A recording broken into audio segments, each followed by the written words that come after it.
Bismillahirrahmanirrahim. Assalamualaikum warahmatullahi wabarakatuh.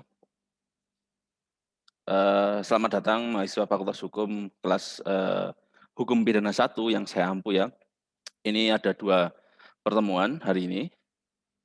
Di video ini ada 2 pertemuan, pertemuan ke-6 dan pertemuan ke-7 ya. Mohon perhatiannya disimak baik-baik. Eee, yang pertama, sifat melawan hukum ya. Dalam hukum pidana itu sifat melawan hukum itu frasa ya, kalimat sifat melawan hukum itu begitu penting.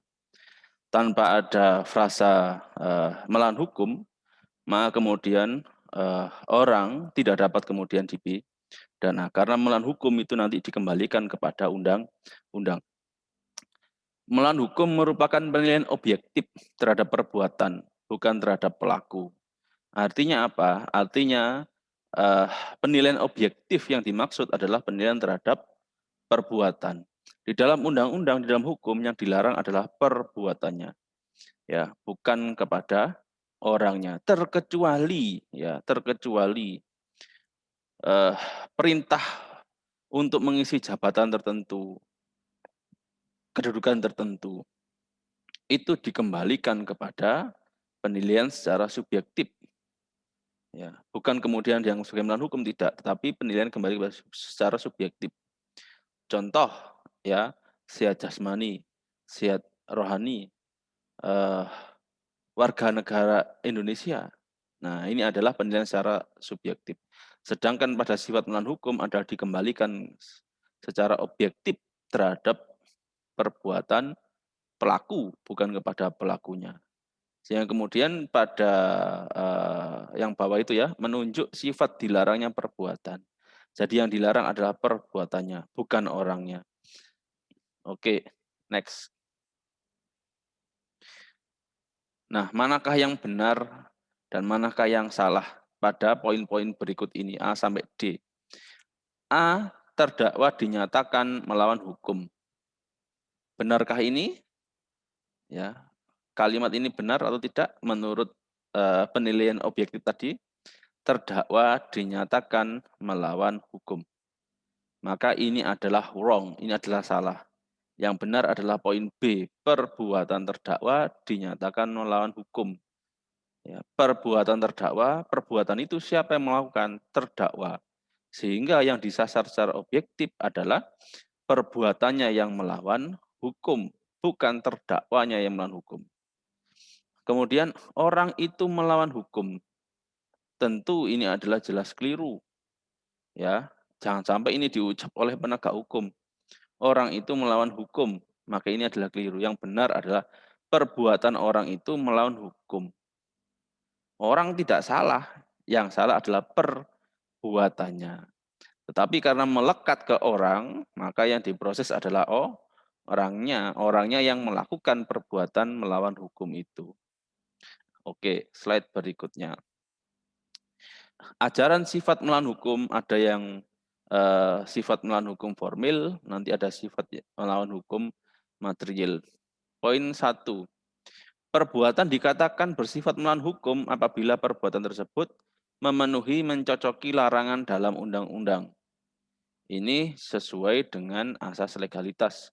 Nullum delictum nulla pona sine privilege bonale. Kemudian perbuatan itu diancam pidana dan dirumuskan sebagai suatu tindak pidana. Karena hukum itu tidak lengkap tanpa adanya pidana, ya, ada ancamannya, ada sanksinya, maka kemudian eh, tepat kiranya kalau ajaran ini digunakan dengan semestinya. Artinya di dalam hukum, ya, kalau ada larangan, semestinya dan seharusnya itu ada ancaman pidananya, ancaman sanksinya. Ya. Kemudian suatu perbuatan tidak bisa dianggap bersifat melawan hukum apabila perbuatan tersebut tidak secara eksplisit, secara jelas dirumuskan dalam undang-undang sebagai tindak pidana. Maka dalam itu, dalam hukum pidana tidak boleh menggunakan analogi, mempersamakan itu ya. Ya, tidak boleh. Ya, mempersamakan tidak boleh. Karena harus jelas ya. Kemudian dasar untuk menentukan patut tidaknya suatu perbuatan dipidana hanyalah undang-undang, tiada dasar yang lain. Nah, berikutnya, hal yang dapat menghapus sifat melawan hukum perbuatan hanyalah melalui undang-undang. Ya, saya beri contoh sebagai berikut alasan penghapusnya ya. Regu penembak mengeksekusi terpidana mati secara formil memenuhi pasal 338 atau 340 ya, baik dengan sengaja membunuh, enggak eksekusi mati ya, sengaja membunuh atau kemudian dengan rencana membunuh. Sifat melawan hukum perbuatan hapus karena undang-undang, yaitu pasal 51 ayat 1 KUHP, barang siapa melakukan perbuatan untuk melaksanakan perintah jabatan yang diberikan oleh penguasa yang berwenang tidak dipidana. Regu tembak, dia mendapatkan surat perintah untuk menjalankan eksekusi, ya. Siapa yang memberi perintah adalah penguasa yang berwenang, maka kemudian dia mau nggak mau harus melakukan itu, perintah itu. Sehingga kemudian dia terhapus pidananya, ya, regu penembak ini terhapus melawan hukumnya karena dia melaksanakan perintah jabatan. Nah, berikutnya,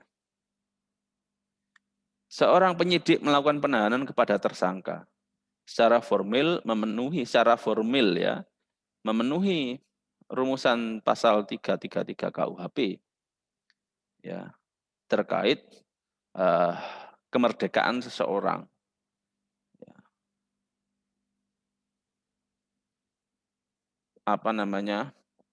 penyidik ini ya, penyidik ini itu kemudian kalau tidak ada pasal 50 KUHP ya, maka kemudian penyidiknya kena pidana, kena melawan hukum ya, kemudian terancam pidana. Tapi karena pasal 50 KUHP, barang siapa melakukan perbuatan untuk melaksanakan ketentuan undang-undang tidak dipidana.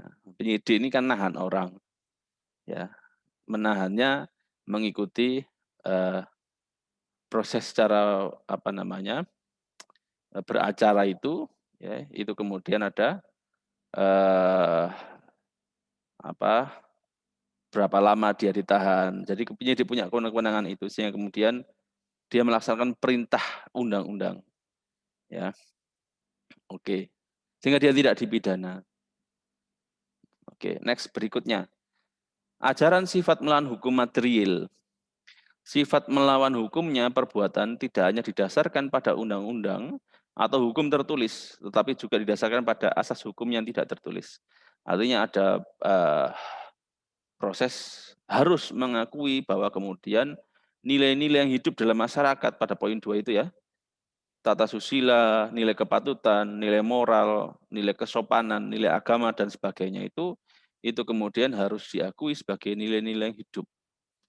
Kita menyadari ya, memang nilai-nilai yang hidup antar satu tempat dengan tempat lain itu jelas berbeda.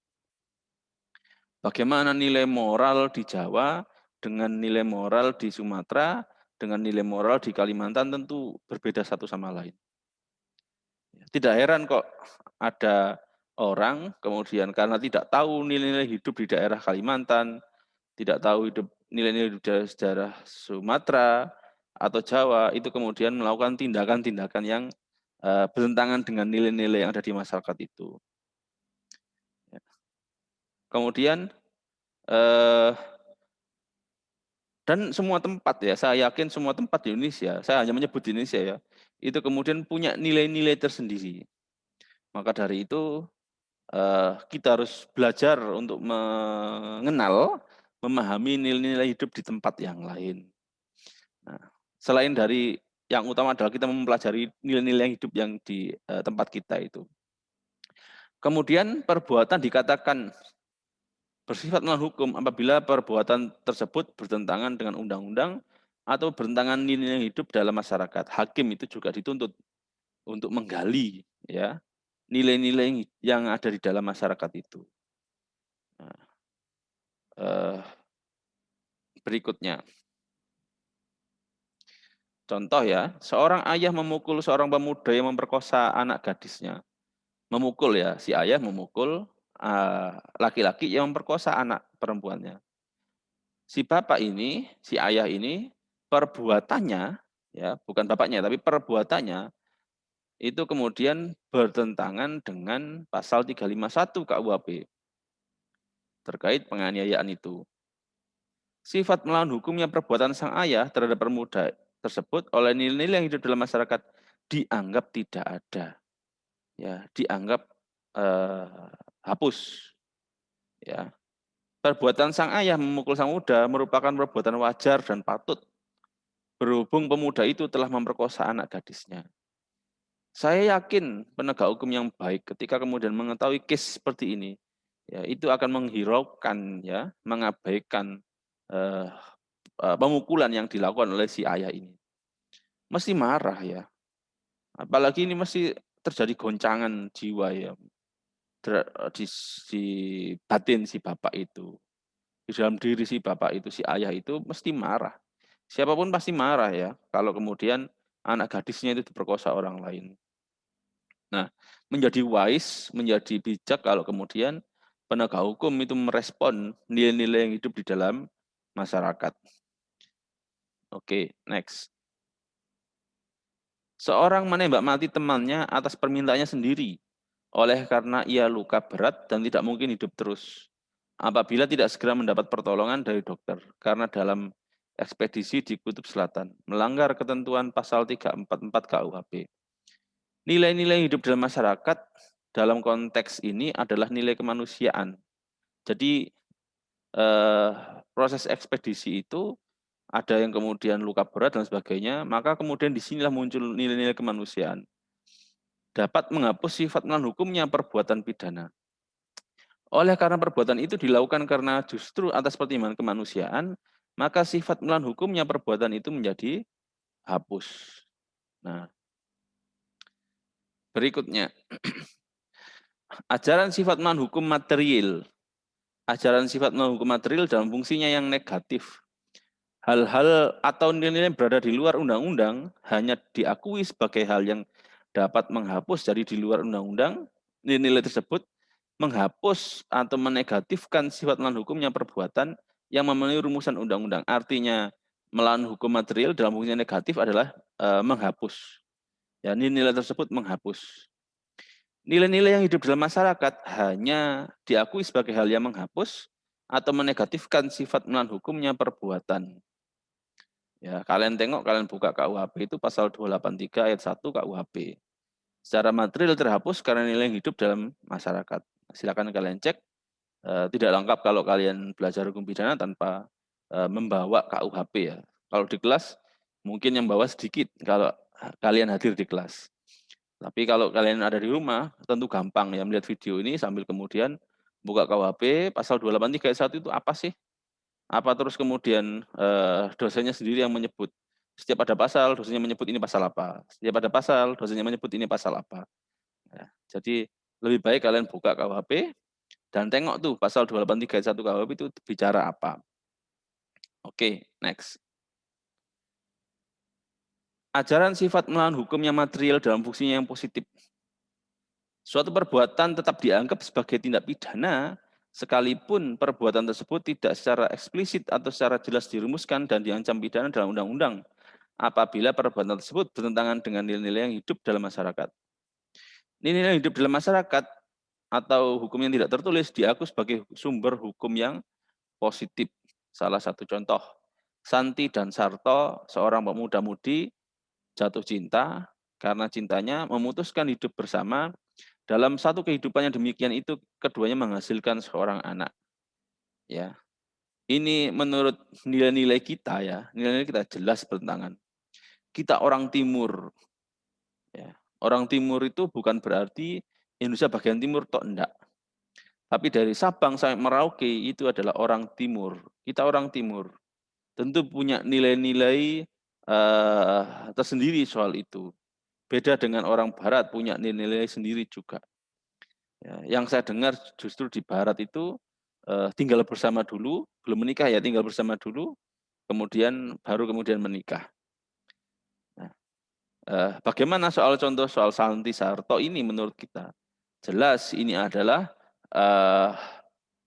apa namanya, bertentangan dengan nilai perbuatan mereka ini ya, bertentangan dengan nilai-nilai yang ada di dalam masyarakat.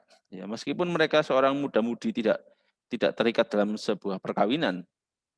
Kalau suka sama suka di luar hukum itu kan kemudian suka sama suka itu kan kemudian di luar wilayah hukum.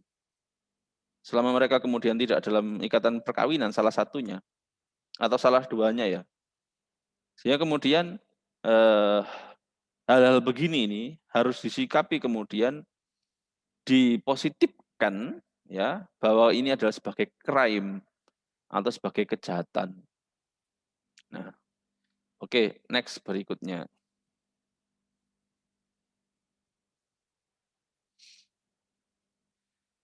Ajaran sifat non-hukum dalam hukum pidana positif di Indonesia. Ajaran sifat non-hukum yang manakah yang dianut oleh hukum pidana positif di Indonesia? Ajaran sifat non-hukum material baik dalam fungsinya yang positif maupun fungsinya yang negatif. Jadi dua-duanya juga dipakai. Ya, baik yang apa namanya tadi tidak di dalam ada yang di dalam undang-undang maupun yang kemudian hukum yang hidup di dalam masyarakat. Karena penting dua-duanya. Hukum itu selalu tertinggal kok dengan keadaan-keadaan di masyarakat. Kadang juga tidak menampung nilai-nilai yang begitu banyak dalam masyarakat itu sehingga dibutuhkan politik hukum yang baik ya, dibutuhkan kebijakan yang baik dari penguasa untuk kemudian memfasilitasi hukum yang hidup di dalam masyarakat itu. Berikutnya, makna melawan hukum dalam rumusan tindak pidana. Melawan hukum dalam rumusan tindak pidana tidak bermakna tunggal. Artinya melawan hukum, melawan undang-undang, melawan hukum atau melawan undang-undang. Enggak, tapi lebih luas maknanya. Bertentangan dengan kepentingan orang lain. Jadi hukum itu melindungi kepentingan masyarakat secara luas ya. Kalau masyarakat secara luas maka ada arti kepentingan orang lain. Bertentangan dengan hak subjektif orang lain. Bertentangan dengan undang-undang, bertentangan dengan hukum tidak tertulis tanpa wewenang dan sebagainya. Jadi ada banyak pertentangan ketika kemudian kita melakukan perlawanan terhadap hukum itu. Perlu dipahami dalam konteks apa unsur non-hukum yang terumuskan dalam undang-undang itu. Tiap pasal-pasal dalam undang-undang itu maksudnya itu maksud dari maknanya itu tidak hanya tunggal saja ya setiap pasal itu, tapi juga pasal ini bertentangan dengan kepentingan siapa, pasal ini bertentangan dengan kepentingan siapa, ya sehingga tidak satu pasal itu kemudian selalu bertentangan dengan hak subjektif orang lain, bertentangan dengan kepentingan orang lain, bertentangan dengan undang dan sebagainya. Oke, next berikutnya. Melani, contoh ya, Melani memasuki rumahnya Titi dari pintu depan yang terbuka. Melihat Melani, tamu yang tak diundang itu, segera Nyonya Titi menyuruh pembantunya untuk mengusir. Ya. Tetapi Melani tidak mau pergi. Padahal menurut pasal 167 ayat 1 KUHP, barang siapa memasuki rumah orang lain secara melawan hukum atau berada di situ dengan melawan hukum dan atas permintaan yang berhak atau suruhannya tidak pergi, dengan segera diancam pidana dengan pidana penjara sekian. Ya. Ini contoh ya. Tentu kita nggak banyak tahu soal pasal 67 ayat 1 KUHP ini. Ya, apakah kemudian secara praktek itu sering digunakan? Saya yakin juga tidak. Karena biasanya orang yang masuk rumah tanpa permisi itu kita suruh pergi, ya pergi begitu aja. Sehingga jarang sekali saya yakin pasal 67 ini dalam praktek itu terjadi orang kemudian dipidana karena pasal 167. Jadi ini melawan hukum secara undang-undang juga melawan kepentingan Nyonya Titi, ya, karena itu wilayah rumahnya. Nah, oke, next berikutnya. Tuan Barata mengunci istrinya berhari-hari di dalam kamar, oleh karena ia berselisih dengannya. Menurut ketentuan pasal 333, barang siapa dengan sengaja dan melawan hukum merampas kemerdekaan seseorang atau meneruskan perampasan, yang demikian diancam dengan pidana bla bla bla dan seterusnya. Jadi terkait kemerdekaan seseorang. Nah, kepentingan siapa? Kepentingan hukum, juga kepentingan kemerdekaan istrinya itu. Agar kemudian dia tidak dibatasi kemerdekaannya. Nah, oke, next berikutnya. Pertemuan ke-6 selesai. Sekarang kita masuk ke pertemuan ke-7.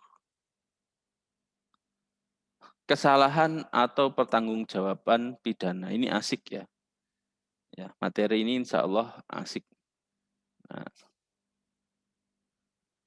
masalah pokok dalam hukum pidana, satu adalah masalah tindak pidana, ya perbuatannya itu, kemudian masalah pertanggungjawaban pidana, masalah pidana, pemberian penderitaan itu, kemudian masalah korban.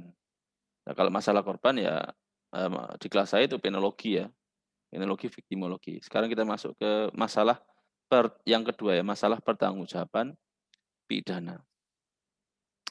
Kesalahan dalam model klasik dan kesalahan dalam model modern, kalau yang klasik itu perbuatannya saja yang kemudian dianggap sebagai kesalahan. Nah, atau melawan hukumnya terletak pada perbuatannya saja. Sedangkan yang modern, ya, yang saya sepakat dengan itu ya, secara akal saya sepakat dengan ini ya. Orientasi pada perbuatan, pidana, dan kesalahan orang. Dua-duanya melekat. Ya, dua-dua karena dan ya, dua-duanya maka terikat satu sama lain. Nanti saya tunjukkan kenapa saya setuju dengan hukum pidana modern itu ya. Semakin biasanya ya, persoalan-persoalan semakin modern itu karena kita memperbaiki persoalan-persoalan yang lampau itu. Persoalan-persoalan yang lampau dianggap tidak pas, tidak tepat, tidak relevan untuk saat ini. Mungkin saat ini nanti ya, hukum pidana yang menggabungkan antara perbuatan dan kemudian kesalahan itu pada saatnya nanti mungkin bisa direvisi, diganti. Ya, ada lagi mungkin persoalan-persoalan yang baru. Entah apa itu saya belum bisa memprediksi ya soal-soal itu ya. Oke, next berikutnya. Hukum pidana modern. Apabila ada seorang melakukan perbuatan di mana perbuatannya memenuhi rumusan di dalam undang-undang, ya, hal tersebut belumlah memenuhi syarat untuk dijatuhkan pidana kepada orang itu. Oh, berarti ada syarat yang lain dong. Ya ada. Oke, kita tengok berikutnya. Agar orang yang melakukan perbuatan pidana itu dapat dijatuhi pidana dalam pengertian dimintai pertanggungjawaban pidana, masih perlu syarat bahwa orang itu melakukan perbuatan pidana itu mempunyai kesalahan atau bersalah. Next berikutnya. Nah, inilah yang dimaksud ya hukum pidana modern. Ada perbuatan, ada criminal responsibility. Atau kemudian dia mampu nggak bertanggung jawab. Kan manusia itu tidak lengkap kalau dia itu tidak menunjukkan akal yang sempurna. Ya, saya mulai memahami kenapa kemudian manusia disebut makhluk yang sempurna. Tentu bukan persoalan tubuh, tapi juga karena persoalan akal.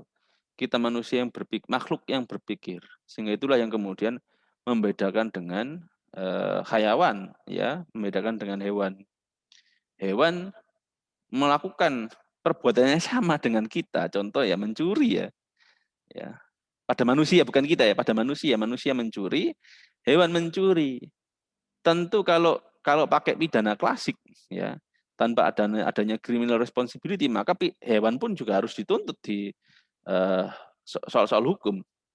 Kucing mencuri, kucing nyolong ikan asin, maka dia harus ditangkap dong. Kalau pakai hukum pidana klasik. Nah, tapi nggak segitunya ya. Saya yakin nggak segitunya. Maka kemudian yang membedakan dengan hewan tadi, manusia, itu adalah dia mampu bertanggung jawab.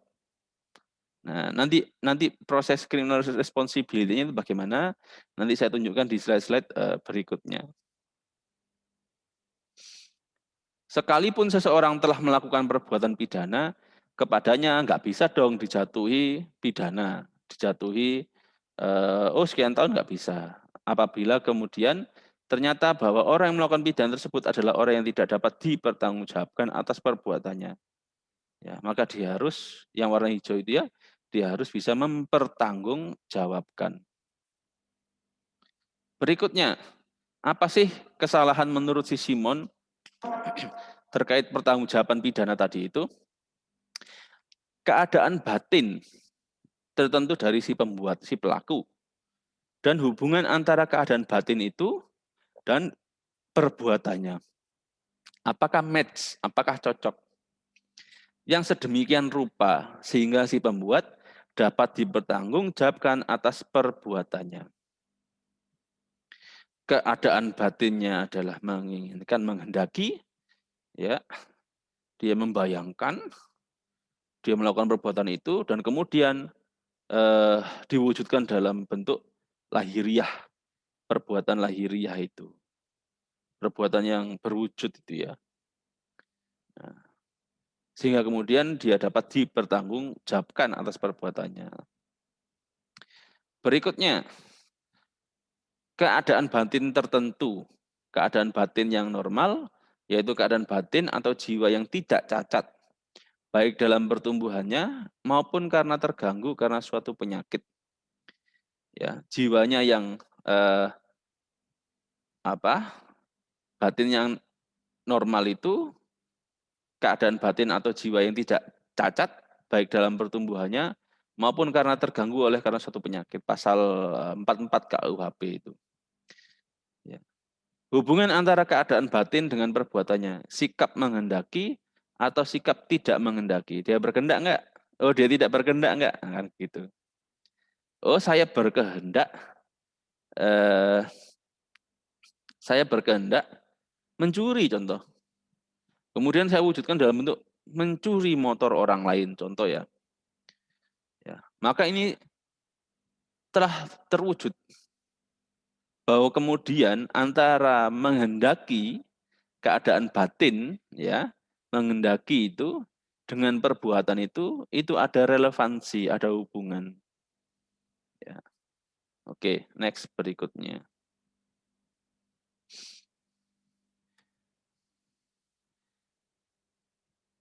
Hubungan batin antara si pembuat dan perbuatannya masih sama dengan tadi ya.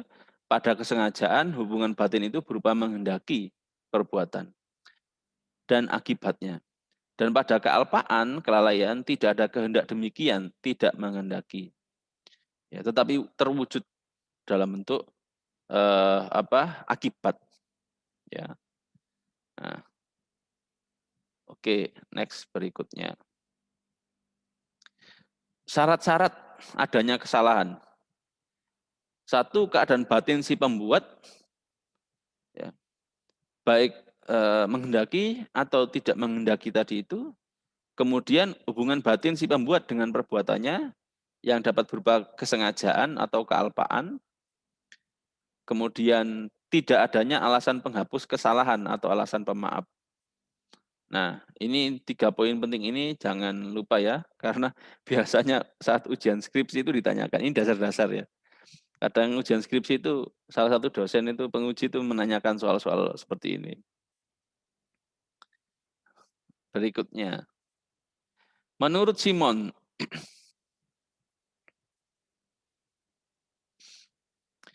seseorang dianggap mampu bertanggung jawab apabila jiwanya sehat, yaitu apabila ia mampu mengetahui atau menyadari bahwa perbuatannya bertentangan dengan hukum. Anak-anak umur 3 tahun sadar kalau perbuatannya bertentangan dengan hukum, tentu tidak tahu. Ya. Umur 3 tahun yang dia tahu adalah apa yang dilarang oleh ibuku, ayahku, apa yang diperintahkan oleh ibuku, ayahku. Ya. Apa itu KUHP? Nggak nonsen tahulah, nggak mungkin tahu. Apa itu politik hukum? Tentu nggak tahu, jelas nggak tahu. Sehingga anak-anak kemudian dianggap sebagai tidak mampu untuk mengetahui atau menyadari bahwa perbuatannya bertentangan dengan hukum. Ya. Ia dapat menentukan kehendak sesuai dengan kesadaran tersebut. Ya. Ia dapat menentukan kehendak sesuai dengan kesadaran tersebut. Caranya bagaimana?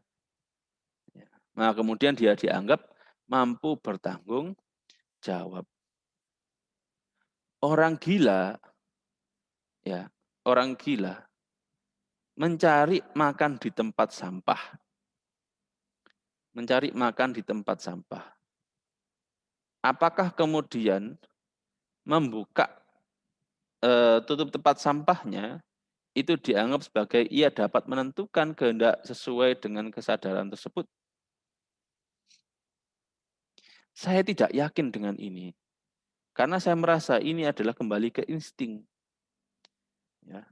Orang gila itu tentu secara umum jelas ya. Secara umum jelas adalah dia tidak mampu bertanggung jawab. Apakah ia sadar perbuatannya bertentangan dengan hukum? Tentu tidak juga. Ya. Yang lebih ekstrim lagi kalau kemudian dia dianggap menyadari bahwa perbuatannya bertentangan dengan hukum. Contoh mukul orang ya. Orang gila mukul orang sehat gitu ya. Waras gitu ya. Orang gila mukul orang waras. Kalau dia dianggap menyadari bahwa perbuatannya bertentangan dengan hukum, ia dianggap dapat menentukan kehendak sesuai dengan kesadaran tersebut, silahkan diproses di pengadilan. Bayangkan coba, orang gila. Ya. Apa enggak membuat heboh dunia hukum kita nanti itu. Di dalam persidangan, apakah ditanya hakim, apakah Anda sehat secara jasmani maupun rohani? Dia jawab apa coba? Ya. Maka dari itu ya janganlah orang gila masuk ke persidangan itu. Ya, janganlah orang gila kemudian ditanya polisi ya, di BAP itu tanya-tanya soal-soal kejahatan yang dia lakukan.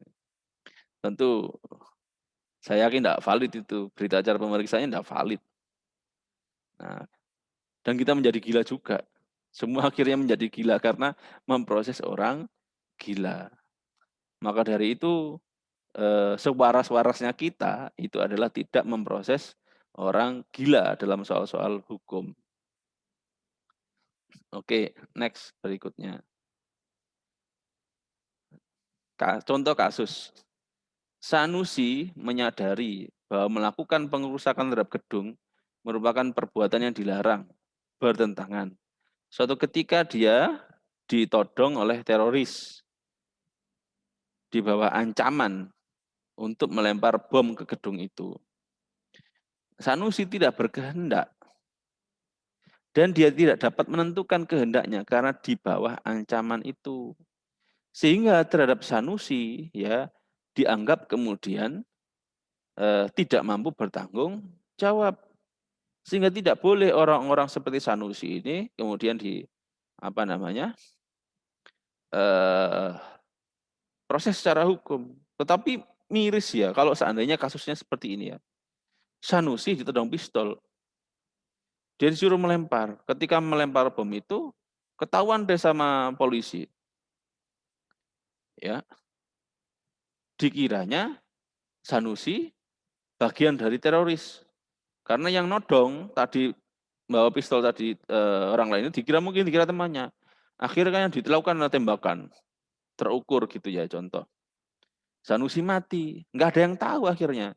Terorisnya mati, nggak ada yang tahu akhirnya soal Sanusi ditodong. Ya, maka dari itu eh, soal-soal seperti ini itu ya, itu kadang kebenaran materialnya itu sulit terpenuhi. Ya, ketika dalam proses persidangan kebenaran materialnya sulit terpenuhi karena Sanusi mati, terorisnya mati, ditangkaplah teroris yang lain, diperiksa dan lain sebagainya. Akhirnya dianggaplah si Sanusi bagian dari teroris.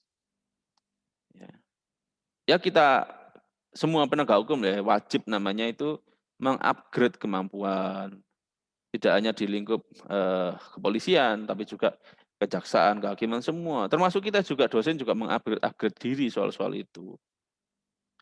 Oke, next berikutnya. Satu cheat, Karta Negara. Seseorang dianggap mampu bertanggung jawab apabila jiwanya sehat, yaitu keadaan jiwa orang itu sedemikian rupa sehingga ia dapat mengerti nilai perbuatannya dan akibat perbuatannya. Dia tahu ngukur, ya bisa ngukur. Oh kalau saya seperti ini nilainya kayak gini loh. Akibatnya itu ini. Oh kalau saya mukul orang, orang itu tentu marah, luka-luka. Ya. Oh kalau saya mencuri, oh orang itu merugi loh nanti karena barangnya hilang. Keadaan jiwa orang itu sedemikian rupa sehingga ia dapat menentukan kehendaknya. Keadaan jiwa orang itu sedemikian rupa sehingga ia dapat menentukan kehendaknya. Karena jiwanya tadi di atas itu mengerti nilai dan lain sebagainya, akhirnya ia dapat menentukan kehendaknya. Gimana nih saya nyolongnya, gimana nih saya mukulnya, gimana nih saya melakukan pembunuhan itu dan lain sebagainya itu. Orang itu sadar, insaf bahwa perbuatannya itu perbuatan dilarang. Ya kita kan sejak dari kecil ya, mungkin bukan dididik oleh hukum, tapi kita itu dididik oleh orang tua, jangan mencuri, jangan narkoba, jangan judi, jangan main perempuan dan lain sebagainya. Tidak boleh anak kecil saya yang laki itu ya, tidak boleh kemudian diajari jangan megang bagian-bagian perempuan yang ini.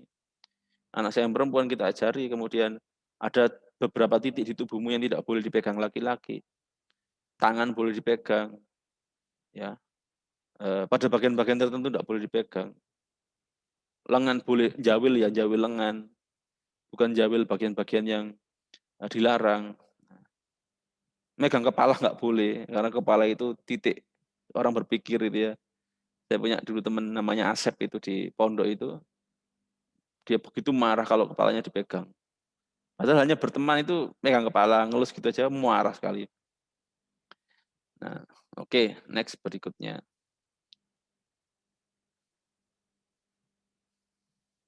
Ketiga syarat di atas tadi menurut Satojit itu harus terpenuhi. Karena tidak dapat diharapkan seorang anak masih sangat muda untuk mengerti nilai perbuatannya. Ini tidak ngerti anak-anak itu. Nah, kemudian kita ajarkan, ya. Saya yakin ya. Orang-orang jahat itu, kriminal itu dia mengalami, karena saya ngajar sosiologi juga, dia mengalami kegagalan dalam proses pengajaran sejak dari kecil itu. Dia mengalami proses-proses kegagalan. Ada kemudian anak itu betul-betul dididik sopan oleh orang tuanya, ya. Tapi kemudian di sisi lain begitu terpenuhi permintaannya. 10 kali minta, 10 kali dipenuhi. 100 kali minta, 100 kali dipenuhi. 1000 kali permintaan, 1000 kali kemudian dipenuhi. Artinya setiap anaknya minta, mesti dipenuhi orang tuanya. Ketika orang tuanya tiada, tidak ada, akhirnya kemudian dia minta siapa? Nah, ketika dia punya kekuasaan, maka dia minta melalui kekuasaannya itu. Nah, ini yang kadang kita harus hati-hati, ya. Soal-soal meskipun sepele itu ya. Nah, demikian juga tidak dapat diharapkan untuk dapat mengerti akan nilai perbuatannya dan nilai akibat perbuatannya dari seseorang yang menderita sakit jiwa atau orang gila itu. Ya pas ya kalau orang gila itu tidak sampai duduk di kursi pesakitan ya di ruang pengadilan itu ya. Jangan sampai. Ya. Sebaiknya sampainya itu hanya di tingkat kepolisian saja. Polisi sudah merasa orang ini kayaknya gila ya. Kayaknya gila ya. Itu juga usah diproses. Benar itu kalau polisi bertindak kayak gitu. Menurut hemat saya itu sudah benar itu ya. Itu nggak usah diproses. Rasa-rasanya kok gila gitu. Nah, kalau ragu-ragu ya hakim dapat memerintahkan untuk diperiksa ke psikiater atau rumah sakit jiwa. Next berikutnya. Konsep perumusan kemampuan bertanggung jawab dalam KUHP seperti yang saya sebut tadi ya pasal 44 KUHP. barang siapa melakukan perbuatan yang tidak dapat dipertanggungjawabkan padanya, jadi perbuatan itu tidak dapat dipertanggungjawabkan kapan? Ketika jiwanya cacat dalam tumbuhnya atau terganggu karena suatu penyakit tidak dipidana. Ya. Penyakit di sini dimaksud adalah penyakit kejiwaan. Nah, bukan berarti terus dia punya penyakit gitu ya, penyakit non kejiwaan terus kemudian dia boleh membunuh, boleh mencuri, enggak bisa. Yang dimaksud jiwanya cacat dalam tumbuhnya atau jiwanya cacat karena terganggu karena penyakit. Jadi poin penting dalam pasal 44 ayat 1 ini adalah jiwanya cacat.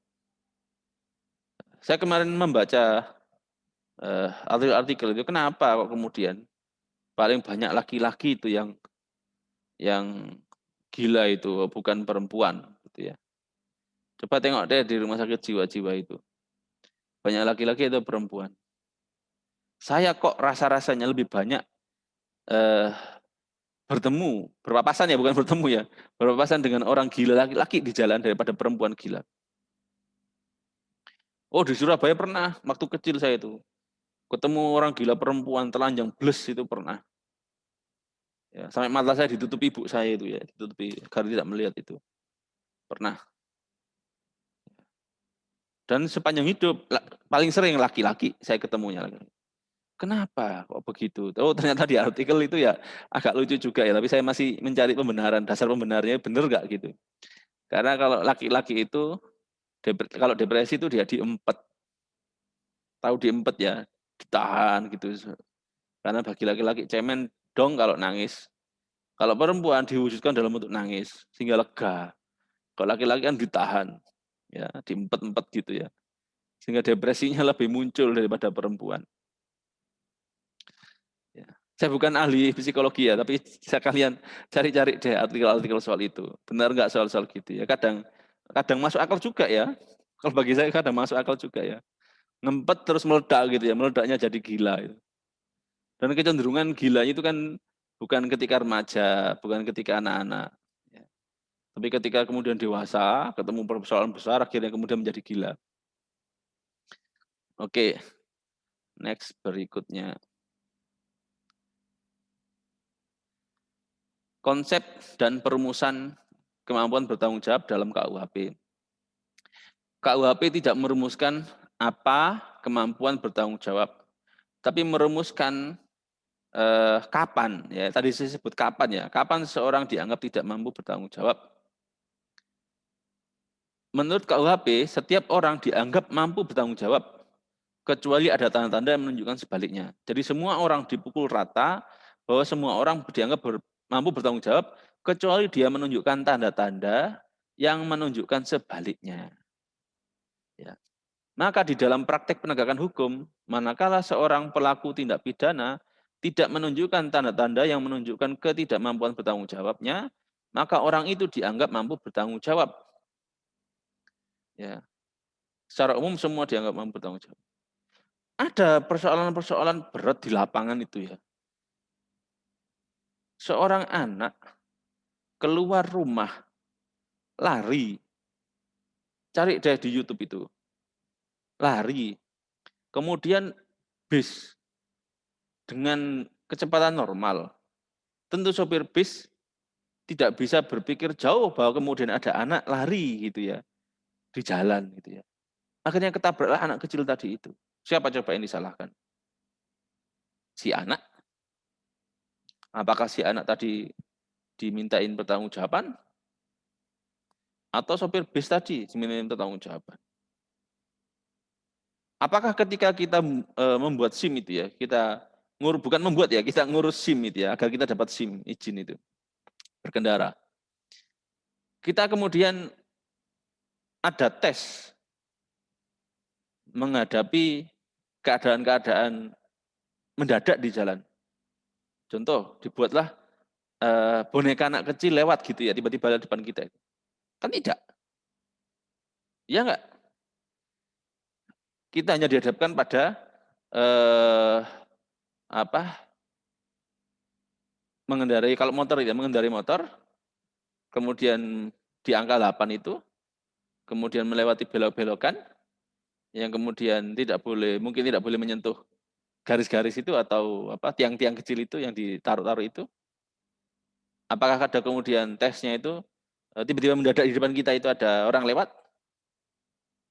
Nah, ya mungkin bukan, kita harus melatih diri soal itu ya. Jadi, ini saran saya soal apa, kemudian soal di jalan itu ya.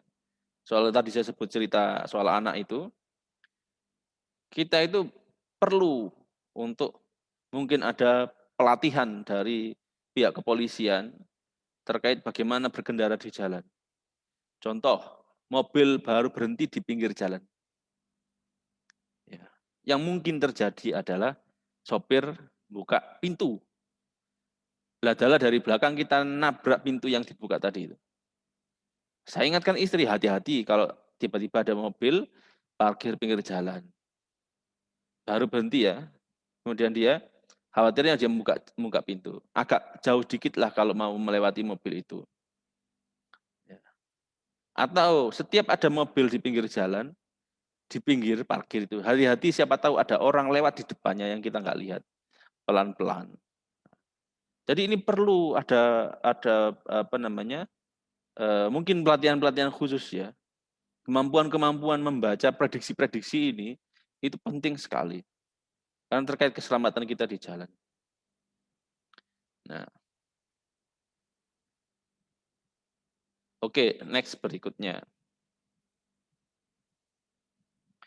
Masalah kemampuan bertanggung jawab merupakan masalah yuridis. Masalah soal jiwa yang cacat tadi itu adalah masalah medis. Maka kemudian pihak yang berkompeten untuk menentukan apakah keadaan jiwa seorang pelaku tindak pidana itu cacat dalam tubuhnya atau terganggu karena penyakit adalah dokter ahli jiwa atau psikiater. Seperti yang disebut dalam pasal 44 ayat 2 tadi, bahwa kemudian hakim dapat memerintahkan untuk orang ini diperiksakan. Ya. Oke, next. Kesalahan, kesengajaan, dan kealpaan. Kesengajaan menghendaki dan mengetahui, willing and wantons. Menghendaki dan mengetahui. Seorang dikatakan dengan sengaja melakukan perbuatan pidana itu apabila orang itu menghendaki, dia berkehendak. Dia mau kok. Nah, terhadap dilakukannya perbuatan itu dan dia sadar dengan perbuatannya itu. Ya. Jadi itu sengaja.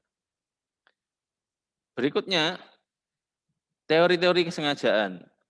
Will's theory, teori kehendak. Seorang dianggap sengaja melakukan suatu perbuatan apabila orang itu menghendaki dilakukannya perbuatan. Dia berkehendak untuk terjadi perbuatan itu.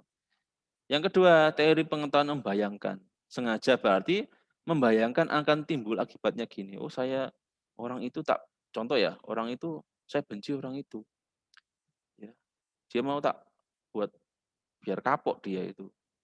Dalam tanda kutip, kapok itu maksudnya dia terjadi luka di tubuhnya sehingga dia tidak mengulangi perbuatannya ke saya, contoh gitu ya. Maka saya membayangkan, saya pukul biar dia luka, biar dia kapok. Nah, ini membayangkan. Untuk kemudian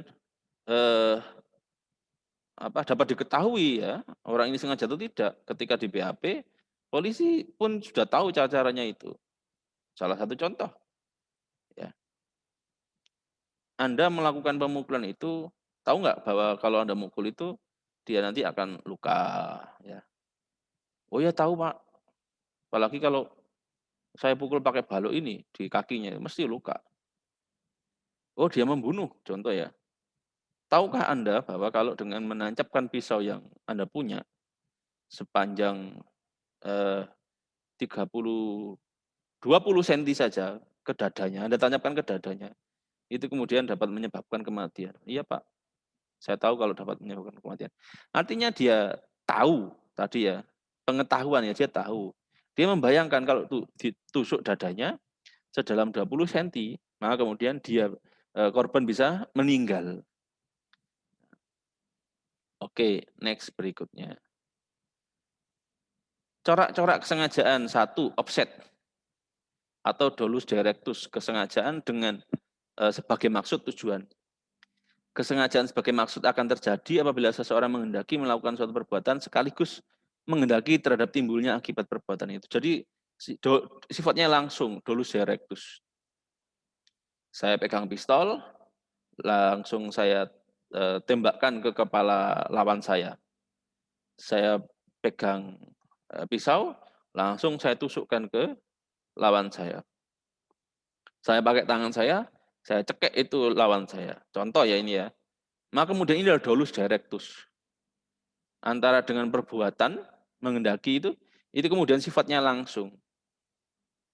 Ya. Oke, berikutnya. Kesengajaan dengan tujuan yang pasti atau yang merupakan keharusan. Jenis kesengajaan ini akan terjadi apabila seseorang melakukan perbuatan mempunyai tujuan untuk menimbulkan akibat tertentu, tetapi di samping akibat yang dituju, pelaku itu sadar bahwa dengan melakukan perbuatan itu, ya pasti akan menimbulkan akibat yang lain. Contoh, orang yang mau saya tembak itu berada di balik kaca. Tapi saya sadar bahwa saya berkehendak untuk membunuh lawan saya itu dengan pistol ini, tetapi terhalang kaca. Maka mau tidak mau, kaca itu harus pecah. Tertembak peluru dari senap pistol yang saya punya, contoh. Maka orang itu mati. Saya sadar, ya pasti saya akan merusak kaca itu. Nah, oke.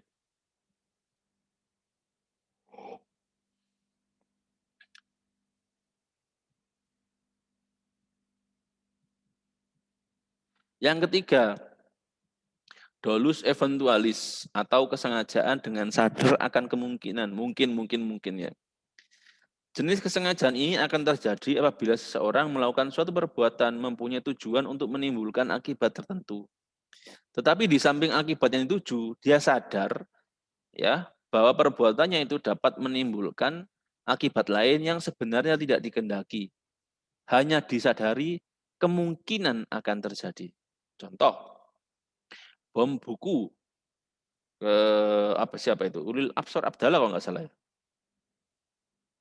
Ya, cari deh beritanya itu. Kalau nggak salah, buku itu dikirim ke rumahnya Ulil, kemudian sama Ulil dilihat kok ada kabelnya gitu ya. Terus kemudian dilapor ke polisi datang. Kemudian dibuka satu persatu sambil disiram air bukunya itu dengan pisau kalau nggak salah. Akhirnya meledak, tangannya kena, tangan polisinya itu ya, itu kena ledakan itu. Kalau nggak salah mengerikan ya. Nah ini dolus eventualis. Pelaku menyadari bahwa kemudian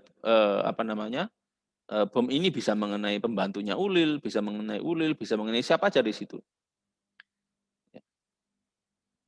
Atau ngasih racun. Ya, kayak kemarin sate Gojek atau Grab itu yang beracun itu ya, yang dibawa sopir Gojek atau Grab itu ke rumahnya, ya karena yang akan menerima itu menolak, akhirnya dia bawa pulang, dimakan anaknya meninggal. Si pelaku perempuan, sakit hati ya ceritanya ya. Maka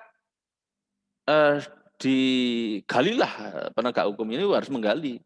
Ini mesti dolus eventualis. Mungkin nggak nanti kalau kamu kirim sate ini yang makan itu orang yang kamu kirimin. Mungkin nggak orang tuanya yang makan. Mungkin nggak pembantunya yang makan. Ya. Jadi secara crime, saya juga ngajar kriminologi, secara crime itu tingkat derajat kesalahan itu pada dolus eventualis itu lebih tinggi daripada yang corak yang satu ya, yang langsung, corak yang kedua kepastian itu ya, kesengajaan akan kepastian itu. Maka yang ketiga ini yang parah itu ya, dia nggak peduli siapapun. Oke, next berikutnya. Kesengajaan dalam rumusan tindak pidana, kesengajaan istilah-istilahnya ya, dalam pasal 372 langsung disebut dengan sengaja, yang warna merah. Barang siapa dengan sengaja. Jadi langsung ditunjukkan secara langsung. Berikutnya, diketahui barang siapa bersetubuh dengan seorang wanita di luar perkawinan, padahal dia tahu, pelaku tahu bahwa wanita itu keadaan pingsan, tidak berdaya. Maka ini sengaja, terhitung sengaja. Dengan maksud, pasal 36, pasal pencurian. Barang siapa mengambil suatu barang yang seluruhnya atau sebagian milik orang lain dengan maksud, ya punya tujuan untuk dimiliki secara hukum. Maka dengan maksud ini ada artinya adalah dengan sengaja. Dia punya itikat, punya keinginan. Nah, istilah kealpaan. Satu langsung disebut barang kealpaan ya. Barang siapa karena kealpaannya menyebabkan matinya orang lain diancam dengan pidana penjara paling lama 5 tahun atau kurungan paling lama 1 tahun. Langsung disebut kealpaan, langsung disebut lalai. Atau dalam pasal apa namanya? Apa itu? Sepatutnya harus diduga bahwa kemudian barang yang dibeli itu adalah diperoleh dari kejahatan. Anda di 372 kalau nggak salah KUHP, Anda apa namanya, menerima barang, membeli barang, kok miring harganya, kok sangat jauh. Oh ternyata barang itu berasal dari kejahatan. Maka di sana menggabungkan dua kesalahan ini, satu adalah kesengajaan, yang kedua adalah kealpaan. Ya. Sepatutnya harus diduga. Oke, next berikutnya. Nah ini tadi yang saya sebut ya, pasal 480 KUHP. Barang siapa menjual, menerima, menawarkan, menukar, menerima gadai, menerima hadiah, dan seterusnya, yang diketahui atau sepatutnya harus diduga. Yang diketahui atau yang diketahui berarti kan yang dengan sengaja ya. Atau sepatutnya harus diduga. Dua unsur ini tidak mungkin berjalan bersamaan dan gitu ya. Tidak mungkin orang sengaja dan lalai, nggak mungkin.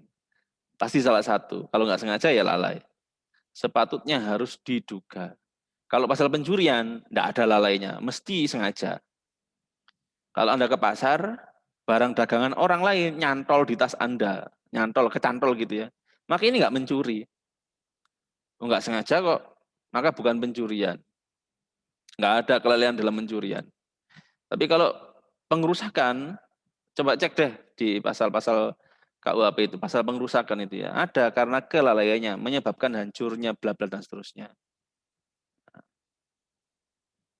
Oke, next yang terakhir. Ada juga yang tidak disebutkan secara eksplisit, secara jelas.